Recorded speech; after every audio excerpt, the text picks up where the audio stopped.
구원입니다. 유대인에게서 시작된 구원이 이방인이었던 우리에게 그렇게 흘러오게 되었습니다. 여러분, 이 사실이 참 놀랍지 않습니까? 우리는 하나님과 관계없는 그런 사람들이었습니다. 우리가 육신적으로 보면 예수님은 이스라엘 땅에서 태어나셨고, 우리는 비행기를 타고 14시간이 떨어진 그런 이곳에서 8,000km, 7,000km 떨어진 이런 조선, 대한민국이라고 하는 이곳에서 태어났습니다. 거리적으로 봐도 아무렇게나 우리가 상관이 없는 그런 사람들이었지만, 하나님께서는 우리를 사랑하셔서 우리에게 복음이 들어올 수 있도록 은혜를 베풀어 주셨습니다.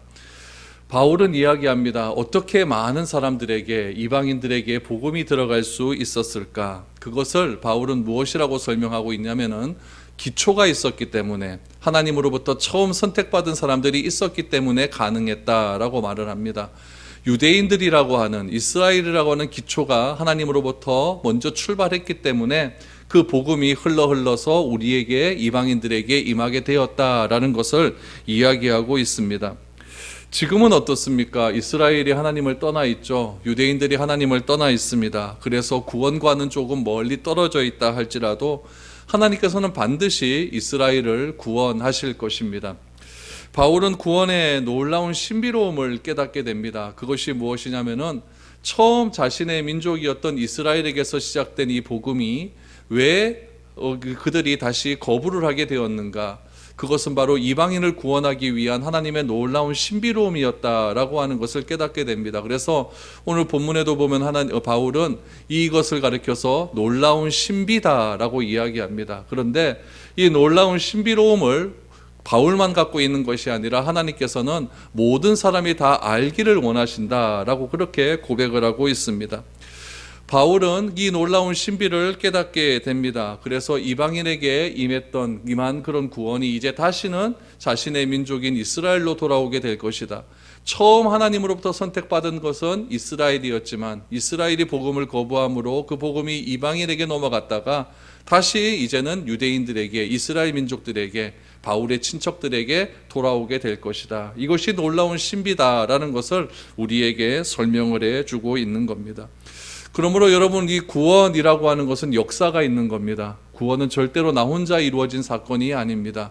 나보다 먼저 믿은 사람들이 있기 때문에 우리가 예수를 알게 되었다라고 하는 이 역사를 우리는 분명히 기억해야 됩니다. 그래서 교회라고 하는 곳은, 우리 기독교라고 하는 것은 역사를 굉장히 중요하게 여긴다라는 것이, 그런 이유에서 우리가 역사를 중요하게 여긴다는 것을 기억해야 됩니다.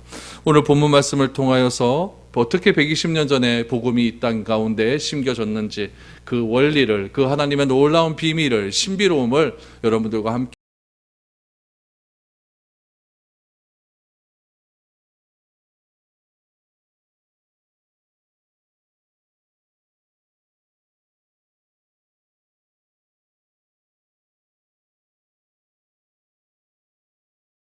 라고 이야기합니다. 형제는 누구를 가리킵니까? 로마교회 교인들을 이야기합니다. 로마교회 교인들을 향하여서 바울이 이야기하면, 너희가 그렇게 지혜 있다고 이야기하면서 왜 하나님의 이 신비로움을 알지 못하느냐, 하나님의 이 구원의 놀라운 계획을 알지 못하느냐라고 말을 합니다. 그 계획이 무엇이냐? 그 계획을 이방인들, 로마교회 사람들도 다 알기를 원한다는 이야기입니다.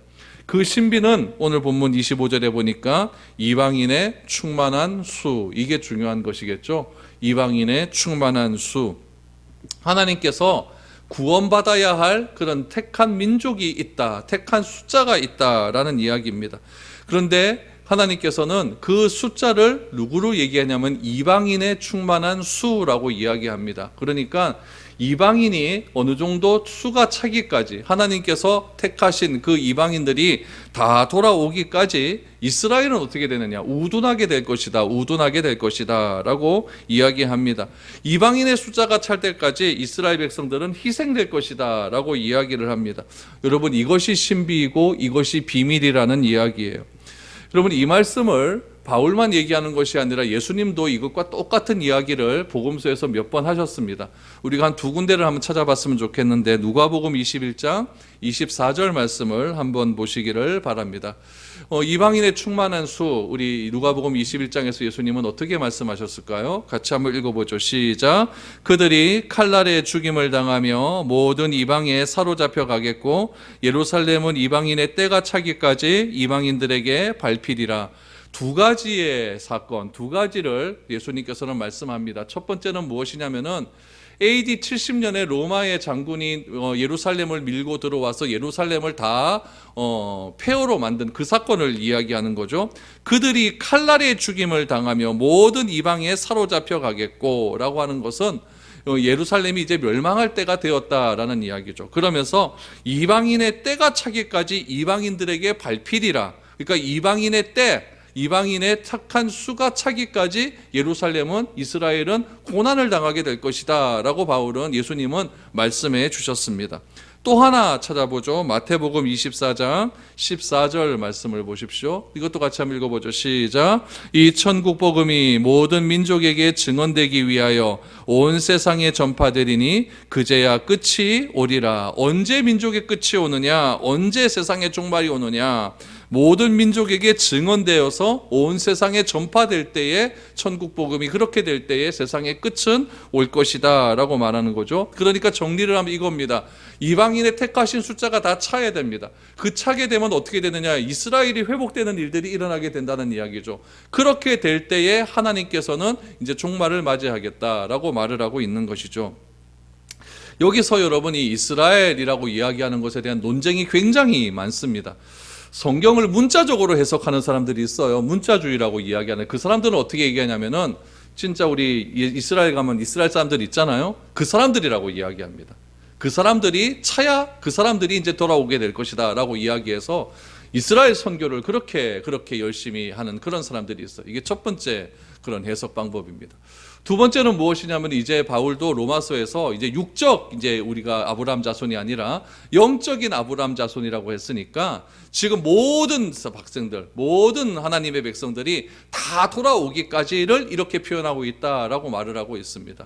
우리는 후자 쪽을 이야기합니다. 그래서 결국에는 무엇이냐? 이방인의 때가 차고 이방인의 수가 차고 그 다음에 택한 백성들이 돌아온다. 이것은 우리 육적으로 우리가 이스라엘 외의 사람들이 다 예수님을 믿고 그 다음에 이스라엘 사람들이 예수 믿고 이렇게 어떤 육적인 것들을 얘기하는 것이 아니라 우리가 예수를 믿음으로 통해서 이제는 우리 영적인 아브라함 자손이 되었잖아요. 그렇게 하나님께서 택한 모든 사람들이 다 예수를 믿을 때, 다 구원함을 얻게 될 때 하나님께서는 세상의 끝을 보이겠다라고 말씀을 하고 있는 것이죠. 그러니까 여러분 어쩌면 이거를 문자적으로 그대로 생각을 해 본다고 한다면은 이스라엘 사람들에게는 좀 참담한 일 아닙니까? 여러분 우리도 그렇잖아요. 나 하나 희생해서 남이 잘 되는 건 좀 싫지 않습니까? 남이 희생해서 내가 잘 되는 건 좀 괜찮은데 내가 희생해서 남이 잘 되는 건 좀 싫어요. 유대인들의 입장에서 생각을 해보십시오. 유대인들은 어떻게 생각을 하냐면은 제가 작년에 이스라엘 갔었을 때 거기 이스라엘 그 희생관을 갔었어요. 그러니까 독일 군들한테 이스라엘이 유대인들이 한 600만 명 정도 이렇게 희생되지 않았습니까? 가장 많이 희생된 지역이 어디냐면 폴란드에 사는 유대인들이 굉장히 많이 희생이 되었어요. 그래서 거기서 죽었던 그런 사람들의 모형들이 다 있고 또 모형들도 만들어 놓았고 그 사람들 이름 한 사람들 다 적어놨어요. 다 적어놓으면서 굉장히 이게 추모적인 그런 분위기의 기념관을 가보았는데 그 사람들이 생각은 이래요. 어떻게 생각을 하냐면은 유대인들을 박해한 이유가 무엇이냐면 개신교의 박해라고 이렇게 생각을 합니다. 그러니까 독일군들에 의해서 우리가 희생을 당했어요. 독일군도 다 크리스찬 기독교적인 문화 속에 있으니까 우리들을 박해한 것은 기독교가 배후에 있다라고 생각을 하는 것이죠. 그래서 600만 명이 학살되는 그 현장 속에서도 누가 있느냐? 기독교, 개신교가 있다라고 생각을 하는 겁니다. 그래서 반유대주의자들과 또 기독교인들이 함께 모여 있는다는 것은 굉장히 이게 어려운 이야기예요. 그래서 유대인들에게 기독교 복음을 증거한다는 것이 여러분 쉬운 일이 아닙니다. 왜냐하면은 유대인들에게 복음을 증거하면 너네 때문에 우리 조상들이 죽었다라고 얘기하는 사람들이 굉장히 많거든요. 그래서 굉장히 거부감을 많이 느끼죠. 실제로 기독교인들의 통계를 이렇게 보다 보면은 이스라엘의 정통 유대인들이죠. 정통 유대인들은 그리스도인들의 수가 어느 정도 되면 1%가 채 안 됩니다. 채 안 되는 숫자니까 굉장히 유대인들은 그리스도교에 대한, 기독교 개신교에 대한 그런 반감이 매우 심하다는 것을 알게 되는 것이죠. 그러니까 유대인들에게 있어서 이 기독교는 어떻게 보면 굉장히 상처입니다. 그렇게 믿고 있으니까요. 그렇게 믿고 그냥 상처죠. 그렇기 때문에 복음을 그들에게 들어가기란 굉장히 힘들다는 것을 우리는 알아야 됩니다. 그러나 오늘 바울은 이러한 일들을 어떻게 해석하고 있느냐? 유대인들이 이렇게 강팍해진 이유를 무엇이라고 해석하고 있냐면은 그렇게 강팍해짐을 통해서 그 복음이 누구에게로 흘러들어갔다? 이방인에게로 흘러들어갔다라는 것을 강조하고 있죠. 실패인 것 같은데 하나님께서 택하신 민족이 하나님을 버렸다는 것, 하나님의 메시아 그리스도를 버렸다는 것이 어떻게 보면 실패인 것 같은데 오늘 설교의 제목처럼 실패에 감추어진 비밀이 있다는 이야기예요.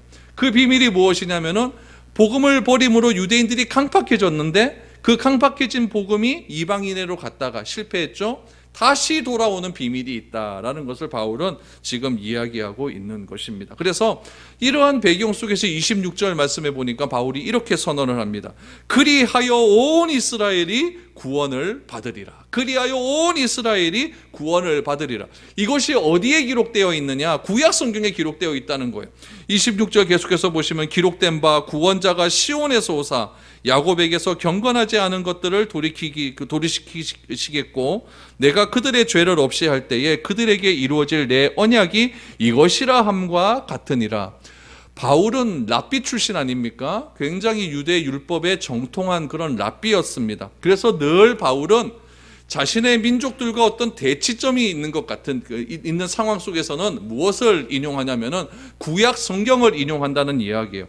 여기서 기록된 바라는 것은 이사야 59장 20절에서 21절의 말씀을 바울이 인용을 한 거예요.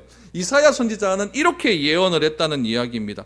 이스라엘은 반드시 구원을 얻게 될 것이다 라고 이야기합니다. 반드시 온 이스라엘이 구원을 받게 될 것이다 라고 이야기를 합니다. 여기서 주의해야 될 점 26절에 그리하여 온 이스라엘, 여기서 말하는 온이라는 이야기입니다. 온. 이 온이라고 하는 이 번역이 잘못하면 우리가 모든 이스라엘이라고 이렇게 오해할 수가 있는데 여기서 온이라고 하는 것은 전부라는 뜻이 아니에요. 모두라는 뜻이 아니라 여기서 말하는 온이라고 하는 것은 차별이 없다라는 이야기입니다. 차별이 없다. 차별 없이 복음은 전해져야 된다는 이야기예요.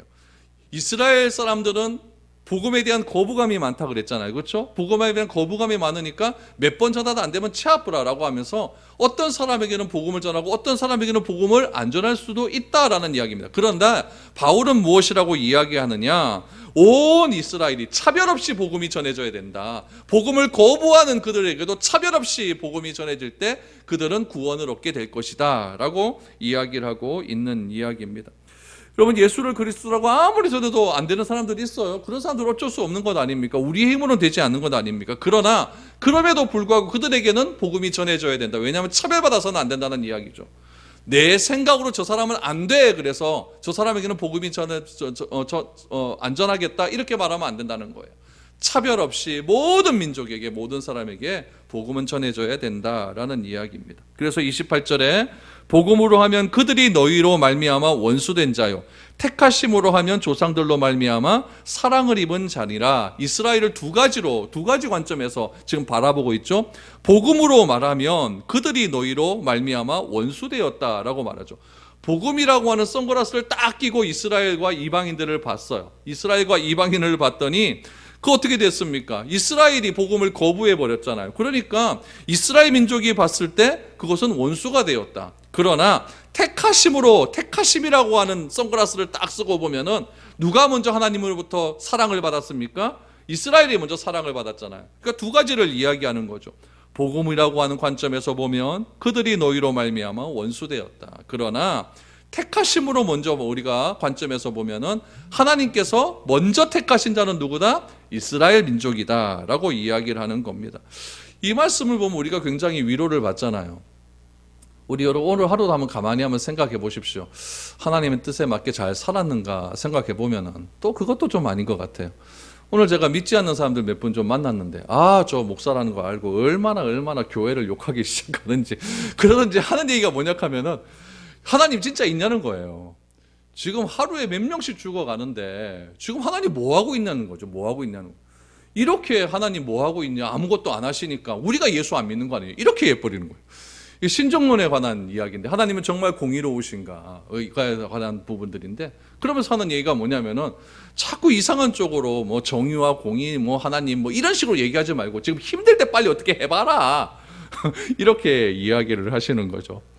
그런 얘기 들으면 저도 답답해요. 저도 답답하고 참 할 말이 없는 것 아니겠습니까? 그렇죠? 또 이번에도 교회를 통해서 또 이게 전파가 되고 이래 버리니까 할 말이 없는 것 맞습니다. 그러나 중요한 것은 무엇이냐면은 제가 그 자리에서 하나님에 대한 변호를 제대로 못한다 할지라도 하나님 아이고 이 자식아 네가 목사인데 그것도 내가 변호도 못하냐? 치아부락함 이러신 하나님은 아니라는 이야기죠.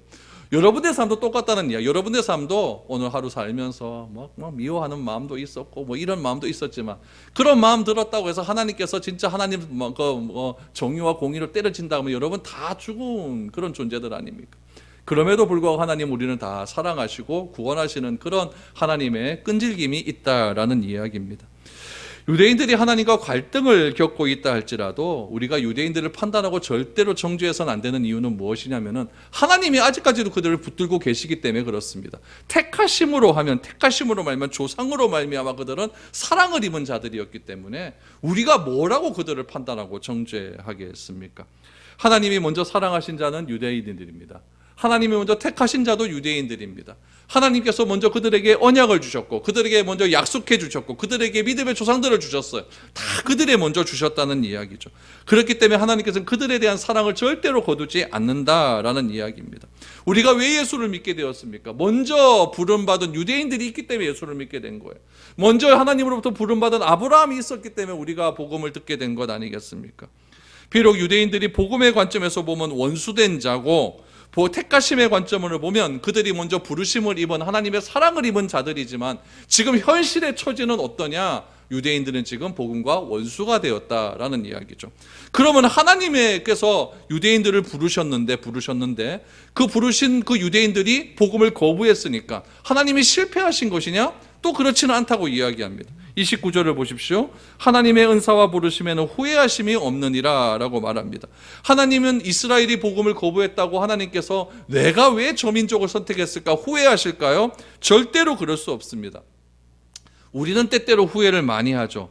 왜 후회를 합니까? 후회할 때가 언제입니까? 오늘 본문에도 보니까 이스라엘이 택했는데 이스라엘이 복음을 거부했다. 결과가 안 좋잖아요. 결과가 안 좋을 때 후회하지 않습니까? 우리도 어떤 선택을 합니다. 선택을 딱 했는데 선택에 대한 결과가 안 좋아요. 그럼 우리는 후회를 하게 됩니다.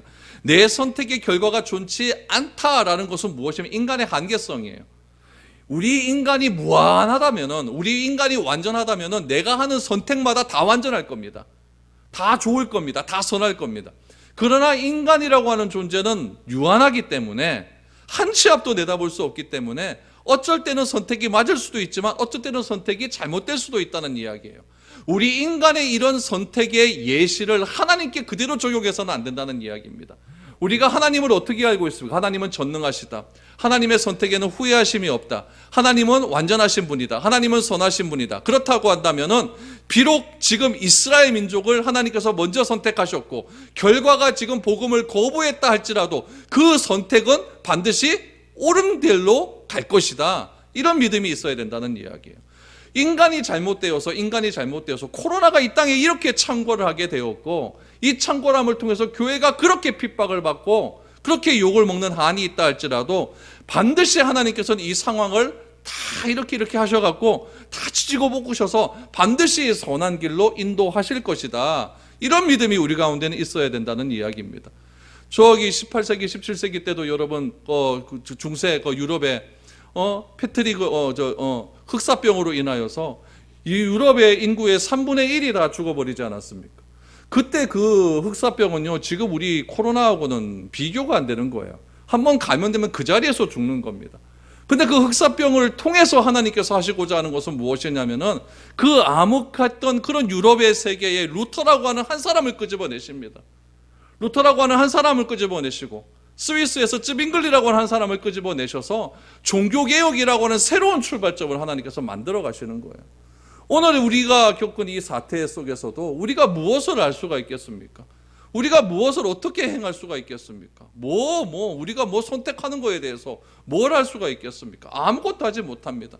그러나 우리가 한 가지 기억해야 될 것은 무엇이냐면은 이런 어려운 시기 속에서도 하나님께서 이 어려운 시기를 허락하셨다고 한다면 우리는 이 허락하신 가운데 반드시 합력하여 선을 이루시는 하나님의 어떤 능력을 믿고 나가야 된다는 이야기죠. 그거 능력 없이 그냥 우리도 똑같이 하나님 원망하고 하나님 그러냐 하느냐 믿지 않는 사람처럼 그렇게 얘기해 버린다면 우리가 예수 믿는 이유가 무엇이 있겠습니까? 여러분, 하나님의 선택하시기에는 절대 후회하심이 없다는 사실을 기억하시길 바랍니다. 나를 선택하신 것도 후회하심이 없는 것이고 이 하원 땅에 미래를 교회를 세우신 것도 하나님께서도 후회하심이 없는 거예요. 후회하심이 없고 그거 세워주셨다고 한다면 우리 인간이 잘못해서 뭐가 잘못된 것이지 하나님의 세우시고 하나님의 선택하시면 무슨 후회하심이 있겠습니까? 그러나 한 가지 희망적인 사항은 무엇이냐면은 우리의 잘못된 선택으로 우리의 잘못된 원칙으로 비록 어려움을 당한다 할지라도 그것을 반드시 하나님께서는 돌이켜 회복시키시는 하나님이라는 사실을 그 하나를 믿고 나아가는 겁니다. 그것이 합력하여 선을 이루는 일 아니겠습니까? 하나님을 사랑하는 자 곧 그 뜻대로 부르심을 입은 자들에게는 하나님께서 이런 합력하여 선을 이루시는 놀라운 은혜를 베풀어 주신다. 이것이 정반합의 원리예요. 하나님께서 말씀하시는 정반합의 원리. 그래서 지금 이스라엘이 순종하지 않는다 할지라도 그것은 하나님의 실패가 아니라 그 어려운 상황 속에서도 무엇을 기대해야 되느냐? 하나님의 신비로움, 하나님의 구원에 대한 비밀, 그것을 우리가 알고 가야 된다라는 이야기죠. 계속해서 바울이 설명을 합니다. 30절 31절입니다. 너희가 전에는 하나님께 순종하지 아니하더니 이스라엘이 순종하지 아니함으로 이제 긍휼을 입었는지라. 이와 같이 이 사람들이 순종하지 아니하니 이는 너희에게 베푸시는 긍휼로 이제 그들도 긍휼을 얻게 하려 하심이라 라고 말합니다. 지금 이스라엘이 순종하지 않지만 우리가 불순종 때 받았던 긍휼과 구원이 있다는 이야기예요. 지금은 이스라엘이 순종하지 않았지만은 우리도 똑같이 하나님께 불순종할 때가 있지 않았습니까? 그때 하나님으로부터 우리가 긍휼함을 얻게 되었고 그때 하나님으로부터 우리가 구원함을 얻게 되었다는 것이죠. 우리가 하나님을 멀리 떠나 있을 때에도 하나님께서는 우리를 절대 떠나지 않고 돌이키시기만 하면 우리를 구원해 주시는 하나님의 놀라운 은혜가 있기 때문에 하나님의 긍휼은 아직도 유효하다. 똑같다는 거예요. 똑같다. 이스라엘도 순종하지 지금 않고 있습니다. 그러나 하나님의 긍휼함은 이스라엘에도 똑같이 유효하다는 겁니다. 나도 하나님 멀리 떠나 있었을 때 하나님께서 나를 붙들어 주셔서 나를 예수 믿게 해주셨다면 이스라엘도 그렇게 될 것이다. 이것이 바울의 논리입니다. 그래서 32절에 보니까 하나님이 모든 사람을 순종하지 아니하는 가운데 거두어 두심은 모든 사람에게 긍휼을 베풀려 하심이로다. 예수님께서 누가복음에 집 나간 둘째 아들의 비유를, 탕자의 비유를 말씀해 주셨습니다. 여러분, 이 큰아들이나 둘째 아들이나 다 하나님 밖에 있는 자들입니다. 작은 아들은 집을 나갔기 때문에 하나님 밖에 있는 것이고, 큰아들은 집 안에 있었지만 아버지의 뜻을 몰랐기 때문에 아버지 뜻 밖에 있었던 그런 사람들입니다. 둘 다 하나님 밖에 있었던 그런 시간들이 있었다는 이야기죠. 그러나 하나님은 둘째 아들이 집을 나갔다고 할지라도, 큰아들이 아버지의 마음을 모른다 할지라도 아버지가 되신 하나님은 두 아들을 다 사랑하고 있었다는 이야기죠. 집 나간 둘째 아들이 돌아왔어요. 그 집골로 돌아왔어요. 그때 아버지가 신발을 벗겨두고 뛰어가가지고 그에게 반지를 끼워주고 신발을 씻겨주고 입맞춤을 해주고 잔치를 베풀면서 아들의 권위를 회복시켜 주셨습니다. 큰아들이 불만을 내세우죠. 우리 아버지는 집 나간 아들만, 둘째 아들만 사랑하는구나. 나는 아버지를 위해서 그렇게 지금 모시고 살고 있는데 아버지는 나에게 해준 것이 무엇이 있느냐라고 했었을 때 예수님께서 그 큰아들을 향하여 뭐라고 했는지 기억하고 계십니까? 큰아들, 너는 내 것이 다 네 것 아니냐. 내 것이 다 네 것인데 왜 네가 불만을 갖느냐라고 말합니다. 무엇을 상징합니까? 집 나간 둘째 아들은 이스라엘이에요, 이방인이에요? 이방인이에요. 집 안에 있는 큰 아들은 이스라엘 민족이에요. 이스라엘 민족은 집 안에 있지만 이스라엘 테두리라고 하는 하나님의 선택을 받은 그 울타리 안에 있지만 하나님을 마음을 모르는 거예요. 하나님을 떠나 있는 거죠. 이방인은 누굽니까? 집을 나가버린 거죠. 완전히 하나님 밖에 살던 사람입니다.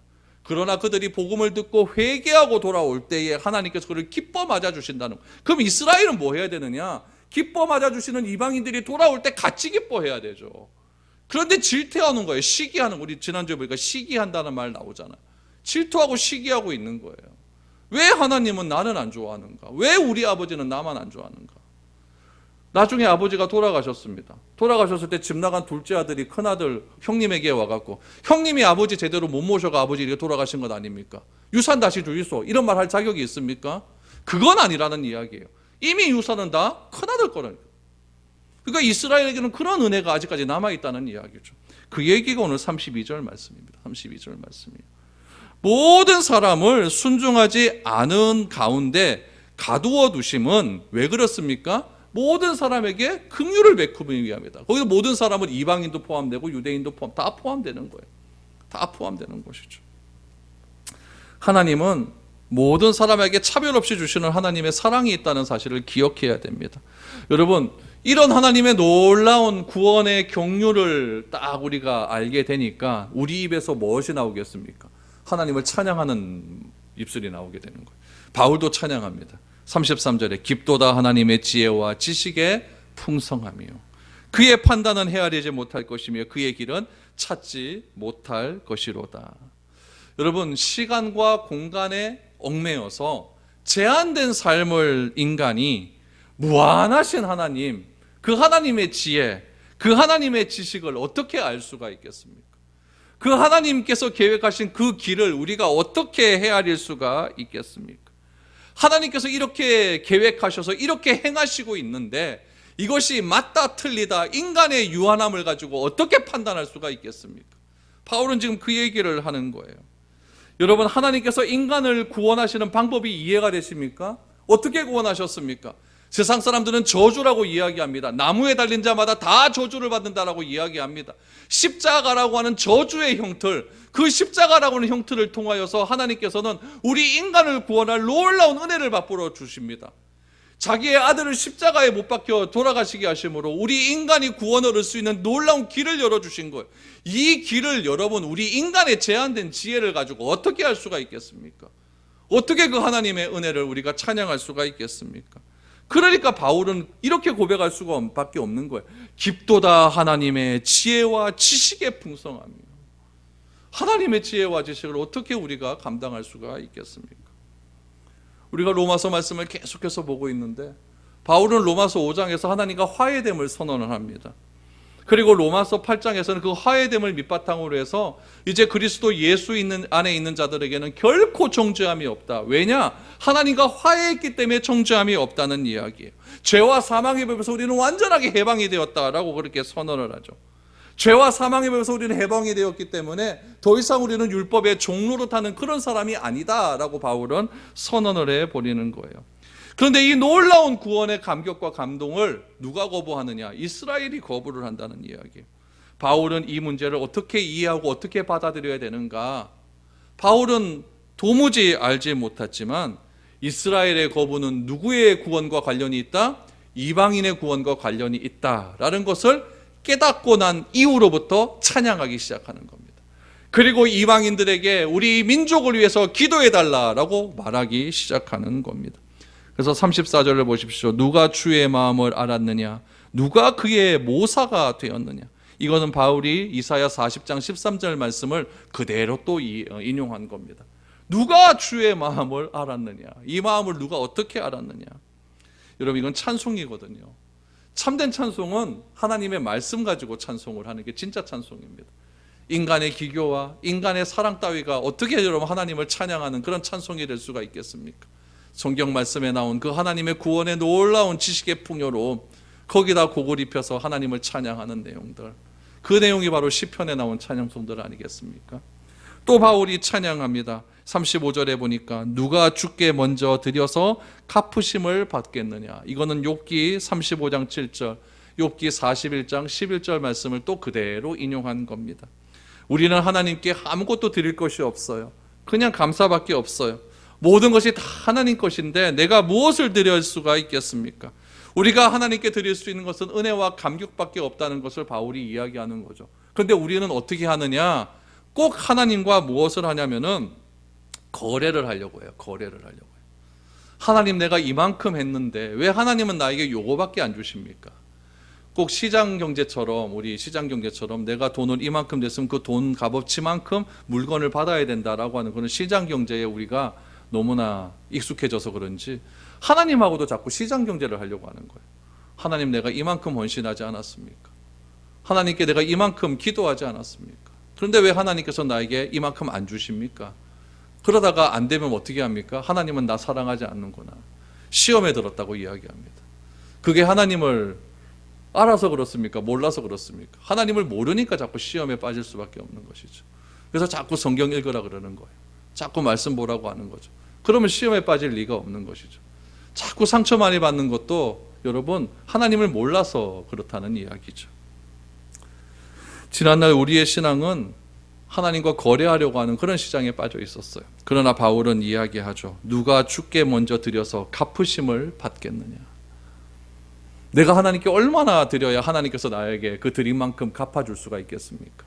이거는 안 된다는 이야기죠. 그래서 바울이 36절에서 결론을 내려요. 여러분, 이 36절 결론이 우리의 과거와 현재와 미래를 통틀어 낼 수 있는 그런 놀라운 결론입니다. 36절. 이는 만물이 주에게서 나오고 주로 말미암고 주에게로 돌아갑니다. 그에게서 영광이 세세에 있을지어다. 세 개의 전치사에 여러분 주목하시길 바랍니다. 첫 번째, 주에게서, 과거입니다. from, 주에게서. 구원은 어디로부터 오는 겁니까? 주님으로부터 오는 겁니다. 우리는 주님 구원을 과거에 주님으로부터 얻게 되었다는 이야기죠. 구원은 여러분 나로부터 시작되는 것이 아닙니다. 내가 열심히 노력한다고 얻어지는 것이 아니에요. 내가 무슨 참선한다고 얻어지는 것이 아니에요. 내가 무슨 돌을 닦는다고 얻어지는 것도 아니에요. 구원은 그냥 값없이 우리에게 주시는 하나님의 선물이라는 이야기입니다. 그러므로 구원은 주님으로부터 오는 것. 두 번째, 구원은 주님으로 말미암는 것으로, 구원은 주님으로 말미암는 것. 내가 존재하는 이유는 하나님으로 말미암아 나오는 겁니다. 나의 나된 것은 다 하나님의 은혜라고 하는 그런 고백이 나와야 되는 거예요. 내가 이 세상에서 경험되는 모든 복은 다 하나님으로부터, 하나님의 말미암아 나오는 복이라는 것을 기억해야 됩니다. 세 번째는 주에게로, 주에게로.